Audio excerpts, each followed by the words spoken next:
9 जून 2024 चित्रदुर्गा से 200 किलोमीटर दूर बेंगलुरु के कामाख्या बिल्डिंग के सिक्योरिटी गार्ड की नजर पास से गुजर रहे नाले के पास पड़ी किसी चीज पे पड़ती है। वहां पे कुत्ते उस चीज को नोच नोच के खाने का प्रयास कर रहे थे।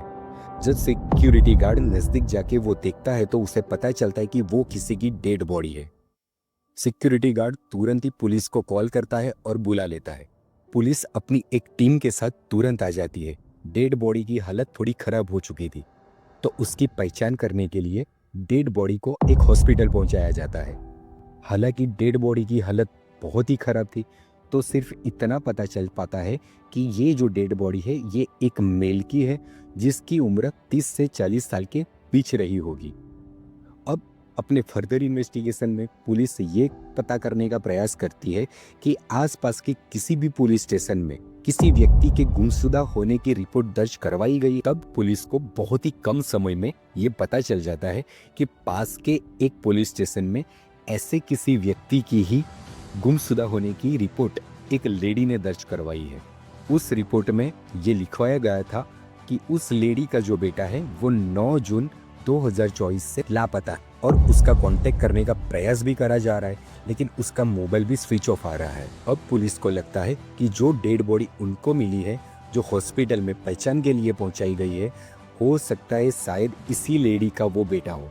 तो पुलिस उसकी पहचान करने के लिए लेडी को हॉस्पिटल तक ले जाते हैं। अब जब हॉस्पिटल वो लेडी उस डेड बॉडी को देखती है तो डेड बॉडी के ऊपर कुछ कपड़े अभी भी शेष बाकी थे। वो कपड़ों को देखते ही उस लेडी के पैरों के नीचे से जमीन खिसक जाती है, क्योंकि उस लेडी को पता चल जाता है ये उनका ही बेटा रेणुका स्वामी था। रेणुका स्वामी अपोलो मेडिकल स्टोर में काम करता था।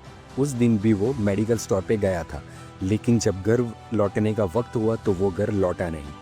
पुलिस को अब रेणुका स्वामी के डेथ का कारण सिर्फ पोस्टमार्टम से ही पता चल सके वैसा था, और जब पोस्टमार्टम की रिपोर्ट आती है तो वो दिल दहलाने वाली थी, और इससे जुड़े जो भी व्यक्ति सामने आने वाले थे आगे चल के, वो पूरे कर्नाटक को हिला देने वाले थे। रिपोर्ट में पता चलता है कि रेणुका स्वामी को मारा गया है, पीटा गया है, उसकी जुबान भी काट ली गई है और उसके शरीर पर बहुत सारे गहरे घाव भी थे। उसका जबड़ा तोड़ दिया गया था। पुलिस खुद हैरानी में थी कि रेणुका स्वामी मेडिकल शॉप में काम करने वाला एक नॉर्मल सा व्यक्ति था, तो किसी की इस रेणुका स्वामी से ऐसी क्या दुश्मनी हो सकती है कि उसको इतनी बेरहमी से मारा गया था। हालांकि ये कोई हाई प्रोफाइल केस नहीं था, तो मीडिया का भी ध्यान इतना कुछ इस केस के ऊपर था नहीं। दूसरे दिन 3 व्यक्ति पुलिस स्टेशन पहुंचते हैं, राघवेंद्र, कार्तिक और केशव मूर्ति, और वो कबूल करते हैं कि जो मर्डर रेणुका स्वामी का हुआ है वो उन्होंने ही किया है, और वो किसी पैसों की लेन देन के कारण से ही उन्होंने रेणुका स्वामी का मर्डर कर दिया है। एक तरफ पुलिस बहुत खुश थी, क्योंकि इतनी कुछ मेहनत नहीं करने के बावजूद भी उनको रेणुका स्वामी के मर्डर के तीनों सच मिल चुके थे। वो खुद पुलिस स्टेशन आए थे और अपना जुर्म कबूल कर रहे थे। पर अब जब ये सारी बात उस थाने से जुड़े एसपी के पास जाती है तो एसपी को ये सारी बातें संदिग्ध लगती है। ये व्यक्ति भी संदिग्ध लगते हैं, और ये सच कह भी रहे हैं या नहीं कह रहे, इसके ऊपर उनको डाउट जाता है। तो वो डिसाइड करते हैं कि इन तीनों का अलग अलग इंटरोगेशन किया जाए। जब तीनों को अलग अलग इंटरोगेशन किया जाता है, तीनों को पूछा जाता है कि कब, क्यों और कहाँ पे आपने रेणुका स्वामी का मर्डर किया है, तो तीनों के जवाब बिल्कुल भी अलग थे। अब पुलिस अपनी फर्दर इन्वेस्टिगेशन में उन तीनों लड़कों के जो मोबाइल नंबर थे उनको सर्वेलेंस पे लगा लेती है और चेक करती है कि उनके पिछले 2-3 दिनों में या फिर पिछले कुछ 7-8 दिनों में किससे बहुत ज़्यादा बात हुई थी। तो पता चलता है कि एक नंबर से इन तीनों लड़कों की बहुत ही ज़्यादा बात हो रही थी। अब जब पता किया जाता है कि वो नंबर किसका था, तो ये नंबर किसी आम इंसान का नहीं था, ये नंबर चौंका देने वाला था। ये नंबर फिल्म इंडस्ट्री के चैलेंजिंग सुपरस्टार दर्शन का था। इन तीनों कातिल का इतने बड़े सुपरस्टार से क्या रिश्ता था और इनकी ऐसी क्या बात हो रही थी, इसके ऊपर बहुत सारे सवाल थे। जब सुपरस्टार दर्शन की कॉल डिटेल्स और लोकेशन पता करी जाती है तो पता चलता है कि इन तीनों के साथ ही दर्शन की भी लोकेशन मैच हो रही थी। दर्शन की जिंदगी वैसे ही बहुत ही कंट्रोवर्शियल रही है। दर्शन की शादी 2000 दिन में विजया लक्ष्मी से होती है। उनसे उनको एक बेटा था। उनकी शादी बाहर से तो ऐसा लग रहा था कि बहुत ही खुशखुशाल चल रही है, लेकिन फैंस और पूरी दुनिया को तब उनके रिश्ते की दरार के बारे में पता चलता है जब 2011 में विजया लक्ष्मी दर्शन के खिलाफ मारपीट और अटेम्प्ट टू मर्डर का केस कर देती है और उसके तहत दर्शन को 14 दिन की जुडिशियल कस्टडी में भी रखा जाता है। हालांकि बात यहाँ तक रुकने वाली नहीं थी। 2016 में विजया लक्ष्मी ऑब्जेक्शनल बिहेवियर के तहत दर्शन के खिलाफ और एक केस फाइल करवाती है। हालांकि बाद में सेटलमेंट के तहत इस केस को विजया लक्ष्मी विड्रॉ कर लेती है। साल 2021 में मैसूर के एक होटल के वेटर से मारपीट करने का आरोप भी दर्शन के खिलाफ दर्ज होता है। हालांकि बाद में सारे सीसीटीवी फुटेज को हटा दिया जाता है और उस वेटर को 50,000 रुपए कैश देकर उस केस को भी रफा दफा करवा दिया जाता है। साल 2022 में फिल्म प्रोड्यूसर भारत दर्शन के खिलाफ एक रिपोर्ट दर्ज करवाते हैं और उस रिपोर्ट में वो लिखवाते कि दर्शन ने उनको जान से मार देने की धमकी दी है। अब 2023 में दर्शन के जो पड़ोसी थे उनके द्वारा दर्शन के खिलाफ एक रिपोर्ट दर्ज करवाई जाती है कि एक छोटी सी बात थी पार्किंग को लेके, उसके तहत दर्शन अपने कुत्तों से उनके ऊपर हमला करवा देता है। इस मामले में एफआईआर भी दर्ज होती है, लेकिन इस केस को भी बाकी सब केसों की तरह रफा दफा कर दिया जाता है। दर्शन और वाइफ विजया लक्ष्मी के टूटते रिश्ते की असली वजह दर्शन की जिंदगी में 10 साल पहले आई पवित्र गौड़ा थी। पवित्र गौड़ा पैसे से एक फैशन डिजाइनर थी और एक स्ट्रगलिंग एक्टर थी। पवित्र गौड़ा अपने इनिशियल डेज में जब फिल्म इंडस्ट्री में आने का प्रयास कर रही थी तो इतना कुछ अच्छा सा काम मिल नहीं रहा था, तो उसके बाद वो शादी कर लेती है और अपने पहले पति से उसको एक बेटी भी होती है। लेकिन बाद में उनके रिश्ते में भी दरार आ जाती है और फिर वो अपने पति से डाइवोर्स ले लेती है और जो बच्ची थी वो पवित्र गौड़ा के साथ ही रहती है। अब कोइंसिडेंस ये बनता है कि दर्शन को अपनी फिल्म के लिए एक फ्रेश चेहरा चाहिए था, तो तभी पवित्र गौड़ा दर्शन से टकरा जाती है। हालांकि वो फिल्म पवित्र गौड़ा को मिलती नहीं है, लेकिन उन दिनों पवित्र गौड़ा दर्शन के बहुत नजदीक आ जाती है। दर्शन और पवित्र गौड़ा के बीच की नजदीकियां बढ़ने लगती है। 2023 में पवित्र गौड़ा अपनी बेटी के जन्मदिन का एक वीडियो पोस्ट कर रही है जिसमें दिखता है कि दर्शन केक कटिंग भी कर रहे हैं और डांस भी कर रहे हैं। ये वीडियो काफी चर्चित हो जाता है। पवित्र गौड़ा कुछ समय बाद एक रील पोस्ट कर दिए जिससे ये कंफर्म हो जाता है कि दर्शन मैरिड होने के बावजूद भी उन दोनों का एक्स्ट्रा मैरिटल अफेयर चल रहा है।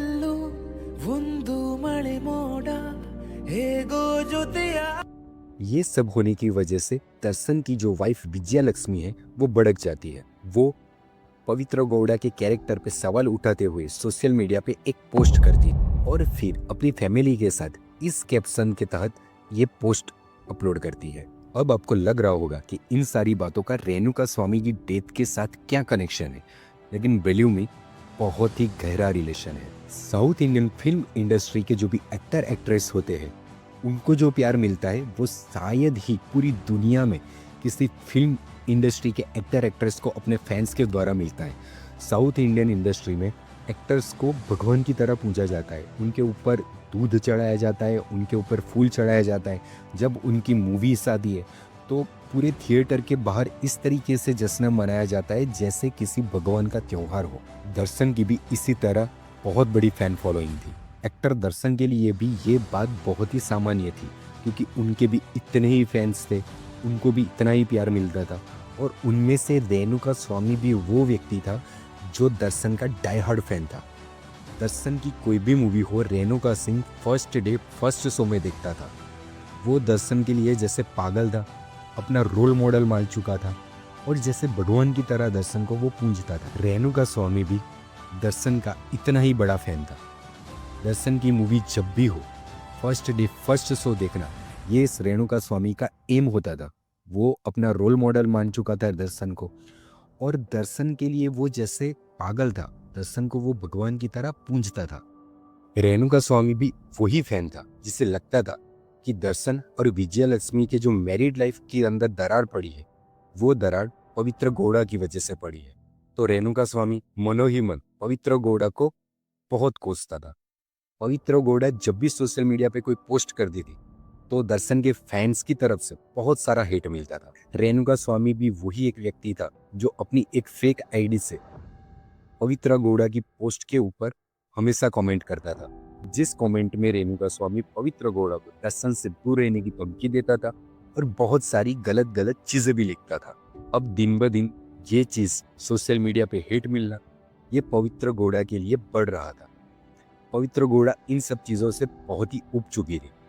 एक दिन वो ये सारी बातें दर्शन को बता दिए कि हम दोनों के रिश्ते की वजह से मुझे सोशल मीडिया पे इतना सारा हेट झेलना पड़ रहा है। अब जुलाई के इनिशियल वीकडेज में पवित्र गौड़ा एक पोस्ट करती है और उस पोस्ट पे भी रेणुका स्वामी का अपनी एक फेक आईडी से हेट भरा कमेंट उसके अंदर आता है।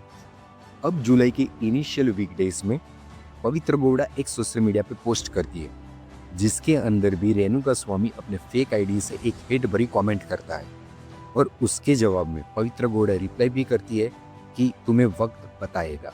अब पवित्र गौड़ा ये सारी चीजें दर्शन को बताती है और दर्शन से वो इंश्योरेंस लेती है कि वो इस बारे में कुछ ना कुछ जरूर करेगा। अब दर्शन अपने फैन पेज के एडमिन रघुवेंद्र को बुलाता है और उससे कहता है कि वो किसी न किसी तरह ये जो इंसान है फेक आईडी से इतनी हेट भरी कमेंट कर रहा है उसकी वो डिटेल निकाले। रघुवेंद्र एक फेक आईडी बनाता है और रेणुका स्वामी से वो बात करता है। बातों ही बातों में वो रेणुका स्वामी से उसका असली नाम और पता जान लेता है। वो ये सारी डिटेल्स दर्शन को देता है और दर्शन रघुवेंद्र को कहता है कि वो इस इंसान को पकड़ के बेंगलुरु ले आए। रघुवेंद्र अपने साथियों के साथ निकल जाता है रेणुका स्वामी को लेने के लिए। वो रेणुका स्वामी को पकड़ता है और रेणुका स्वामी को कहता है कि वो दर्शन से मिलवाने के लिए ले जाने आया है। रघुवेंद्र अपने साथीदारों के साथ रेणुका स्वामी को पकड़ने के लिए निकल जाता है। वो रेणुका स्वामी को जब पकड़ता है तो उसे कहता है कि तुम्हें दर्शन से मिलवाने का मौका मिलेगा, लेकिन तुम्हें दर्शन से मिलने के बाद पवित्र गौड़ा के बारे में जो भी हेट फैलाया है उसके लिए तुम्हें माफी मांगनी पड़ेगी। अब रेणुका स्वामी एक तरफ बहुत खुश था कि वो जिसे भगवान मानता था, जिसे रोल मॉडल मानता था, उस एक्टर दर्शन को मिलने का उसे मौका मिलेगा। अब रेणुका स्वामी को बेंगलुरु ले आया जाता है और वहाँ पे एक सुनसान जगह पे उसे रखा जाता है। वहाँ पे रघुवेंद्र और उसके साथीदारों द्वारा रेणुका स्वामी को बहुत मारा जाता है, पूरे दिन मारा जाता है, पूरे दिन टॉर्चर किया जाता है। बाद में दर्शन भी वहाँ पे पहुँचता है और जब दर्शन के ऊपर रेणुका स्वामी की पहली नजर पड़ती है तो रेणुका स्वामी को ये लगता है कि जिस तरीके से उसका जो माना हुआ भगवान, उसका रोल मॉडल दर्शन था, जिस तरीके से फिल्म में वो आम इंसान के लिए लड़ता है, आम इंसान के हक के लिए वो लड़ता है, आम इंसान को बचाता है, वो इसी तरह रेणुका स्वामी को भी बचा लेगा। लेकिन बाद में दर्शन के द्वारा ही रेणुका स्वामी को बहुत टॉर्चर किया जाता है, बहुत ही बुरी तरह मारा जाता है और अलग अलग तरीके से रेणुका स्वामी के ऊपर अत्याचार किया जाता है। अब इतना सारा टॉर्चर झेलने के बाद रेणुका स्वामी की मौत हो जाती है। A recent autopsy report revealed that victim Renuka Swamy died from shock and hemorrhage. He was found with 15 wounds on his body. अब दर्शन के कहने पे ही वो 2 गाड़ी दर्शन की लेके रघुवेंद्र और उसके साथीदार रेणुका स्वामी की लाश को फेंकने के लिए निकल जाते हैं। ये सारी चीजें फिर बाद में सीसीटीवी फुटेज में कैप्चर हो जाती है और फिर ये लाश को जहाँ पे फेंका जाता है वहां से आपको सारी स्टोरी पता है। अब इस किस्से हमें इतना तो समझ आता है कि रोल मॉडल सही चूज करना कितना आवश्यक होता है। आप जिसको रोल मॉडल चूज कर रहे हो क्या वो एथिकली भी इतना सही है कि नहीं है। मैं और आप यहाँ तक तो बात ठीक है, लेकिन जो हमारी आने वाली आगे की पीढ़ी है, जो हमारे बच्चे हैं, जो आने वाली पीढ़ी है, उनका सही रोल मॉडल चूज करना कितना ज़रूरी है।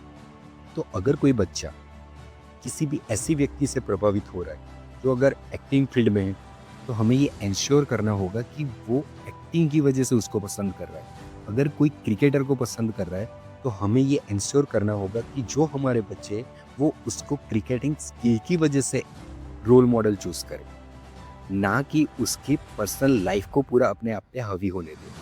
तो ये एक राइट पेरेंटिंग का एग्जाम्पल होगा। तो आप भी सेफ रहिए और अपने बच्चों को भी सेफ रखिए, सही नॉलेज दीजिए। तो अगर आपको मेरी बातें अच्छी लगती हो, आपको लगता हो कि मैं आप तक अच्छी चीज़ें पहुंचा रहा हूँ, एक अच्छा संदेश पहुंचा रहा हूँ, तो मुझे ज़रूर फॉलो कीजिए। तो मिलते हैं नेक्स्ट वीडियो में, तब तक अपना और अपने परिवार का ख्याल।